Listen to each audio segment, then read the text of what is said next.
Hello viewers, and welcome to the only show available on 2 channels in 7 dimensions, but on every channel in 37 backrooms. I'm your host, Damien Lovejoy, and tonight, you're not Damien Lovejoy, I am. Now look, pal, you had your fun, so go on now and get on out of here. Fine, but this isn't the end, Damien. Your time is coming. Now that that's settled, hello dear viewers, lovers, and lurkers, I'm the real Damien Lovejoy, and tonight 3 lucky lady cryptids will vie for the chance to woo over our latest contestant. But first, we have an update on one of our previous couples. We have Barbara on the line. Hi, Damien. Barbara, how was your date with... Things are going amazingly. Glurglag. That's its name. I didn't find out until our date. Anywho, it moved into my apartment last week. The bathroom is permanently flooded, but I barely need to breathe underwater now. It says, hi. We're planning a commitment ceremony next month. My parents are adjusting. Mom keeps bringing silver crosses to dinner. Oh, and I'm developing these cute little gill slits. The doctor says they're medically concerning, but Glurglag thinks they're adorable. Thanks, Damien. That's... wow. Well, good for her. Tonight, one brave human will have the chance to find love with a being that's literally out of this world. Thanks for having me, Damien. As an astronomy professor, I've spent my career searching the stars for signs of intelligent life. After my third telescope was confiscated by government agencies, I realized there might be more direct methods of extraterrestrial contact. Sometimes the best way to study alien biology is up close and personal. Isn't that right? Exactly. My published papers on theoretical xenobiology have been laughed out of every scientific journal. But who will be laughing when I'm the first human to document intimate encounters with non-terrestrial entities? Well, Derek, you're in luck. Behind our veil of secrets, we have 3 eligible cryptid bachelorettes from beyond our solar system, ready to answer your questions and potentially become your research partner. And LifeMate, intergalactic visa paperwork has been filed in triplicate. Welcome to the Cryptid dating game. Let's meet our cryptid bachelorettes. Bachelorette number 1 is a blue-skinned beauty from a water planet in the Zeta Reticuli system.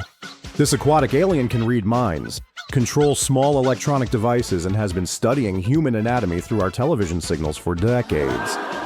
She's looking for someone who doesn't mind the occasional abduction for research purposes. Bachelorette number 2 is a pale sentinel from a dying world orbiting a white dwarf star. This intense observer has been monitoring Earth for centuries and has developed a particular fascination with human courtship rituals. Her hobbies include silent watching, specimen collection, and judging humanity's evolutionary progress. And Bachelorette number 3 is a vibrant hybrid from a neon-lit pleasure planet in the Andromeda Galaxy. This energetic being can alter her skin pigmentation based on mood, has 3 distinct vocal chambers, and is banned from 7 galactic dance competitions for excessive enthusiasm. She's looking for someone who can keep up with her frenetic energy and doesn't mind occasional exposure to exotic radiation. This is incredible data already. The morphological diversity suggests multiple evolutionary paths for sentient life. I'm particularly intrigued by the potential for cross-species communication methods.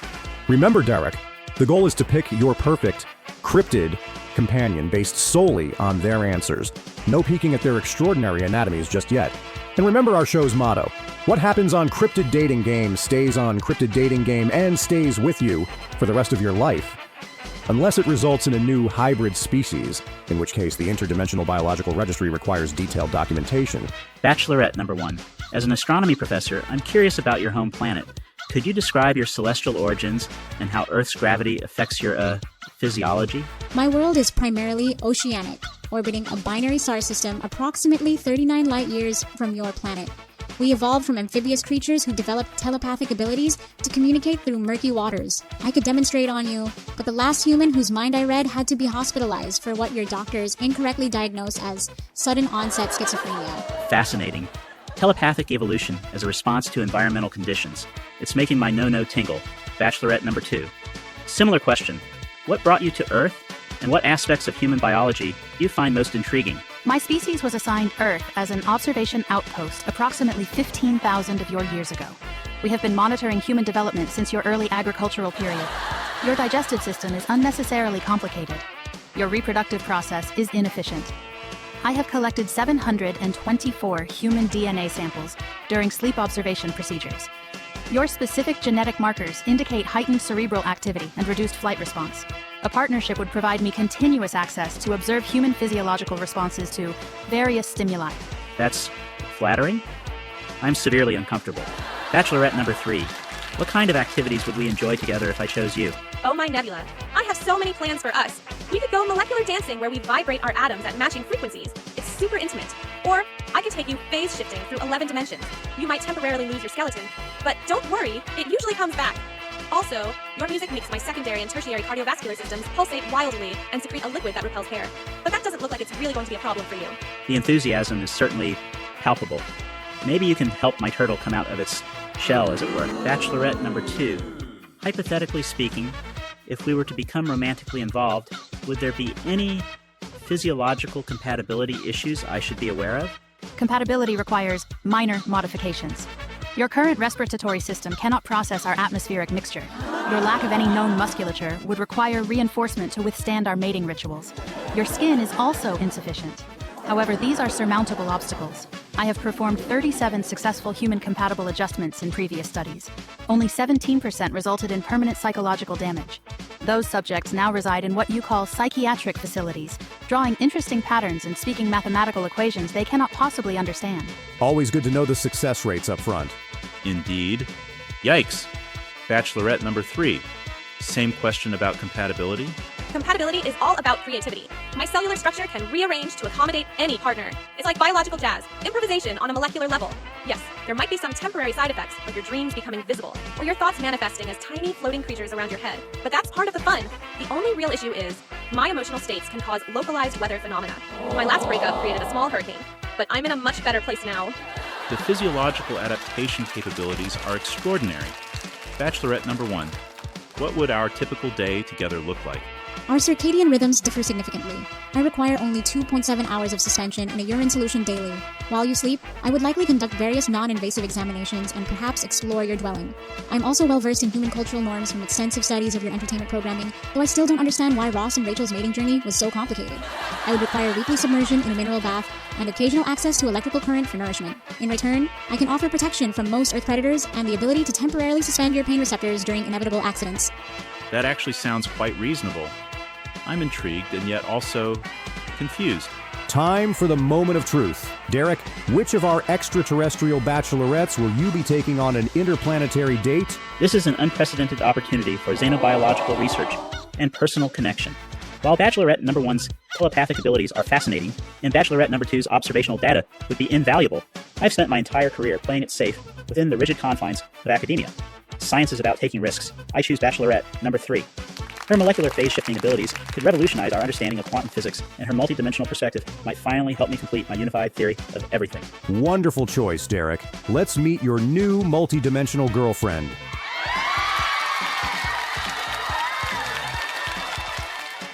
Derek, meet your date, Neonita. That was remarkable. Did you just temporarily transmute the silicon in my thighs? Oh my god, I'm so excited you picked me. We're going to have so much fun across the multi-dimensional planes. I can't wait to show you how to vibrate them in 11 directions at once. Your molecular vibration rate is extraordinary. The way you exist simultaneously in multiple dimensional planes defies all known physics. That's just a basic atomic dance move. Wait until I show you how to temporarily exchange your bones for musical light waves.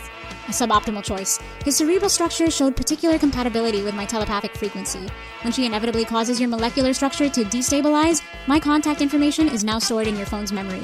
I've also taken the liberty of installing a tracking beacon in your bloodstream. The hyperactive one was my least preferred option for you. Your DNA samples have already been collected from your chair. They will suffice. Well, that's all the time we have for tonight. Derek and Neonita will be enjoying a romantic evening of molecular dancing and temporary skeletal rearrangement. Join us next week when former marine biologist turned lighthouse keeper Hank tries to find love with either a kraken with abandonment issues, an evolutionary missing link with too many vertebrae, or a colonial organism composed entirely of specialized crustaceans in a trench coat. Remember, viewers, love knows no bounds, gravitational, dimensional, or species.